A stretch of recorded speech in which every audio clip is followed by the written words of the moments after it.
நம் பள்ளியினுடைய மாணவி ஹானியா அவர்கள் குழந்தை வளர்ப்பு என்ற தலைப்பின் கீழ் பயான் நிகழ்த்துவார்.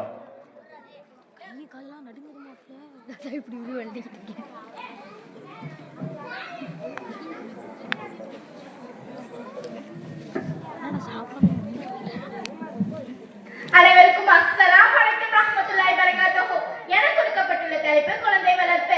அல்லாஹ் நமக்கு நிறைய அருட்களை தந்திருக்கிறார். அதில் மிக முக்கிய அருட்களை குழந்தை செல்வங்கள். உம்மு சுலைம் ரலியல்லாஹு அன்ஹா அவர்கள் தனது மகன் அனஸ் ரலியல்லாஹு அன்ஹு அவர்களை நபி ஸல்லல்லாஹு அலைஹி வஸல்லம் அவர்களிடம் அழைத்து வந்து துஆ செய்யுங்கள் என்றார்கள். நபி ஸல்லல்லாஹு அலைஹி வஸல்லம் அவர்கள் துஆ செய்தார்கள். அல்லாஹும்ம அக்ஸிம் லஹு, யா அல்லாஹ் இவருடைய பொருளாதாரத்தில் பரக்கத் செய்வாயாக. வலதஹு, யா அல்லாஹ் இவருடைய சந்ததிகளுக்கு பரக்கத் செய்வாயாக. வபாரிக் லஹு ஃபீமா அஃதைதஹு, நீ எதை கொடுக்கிறாயோ அது அவருக்கு பரக்கத் செய்வாயாக என்று நபி ஸல்லல்லாஹு அலைஹி வஸல்லம் அவர்கள் துஆ செய்தார்கள். நபி ஸல்லல்லாஹு அலைஹி வஸல்லம் துஆவின் பரக்கத் செல்வத்தோடு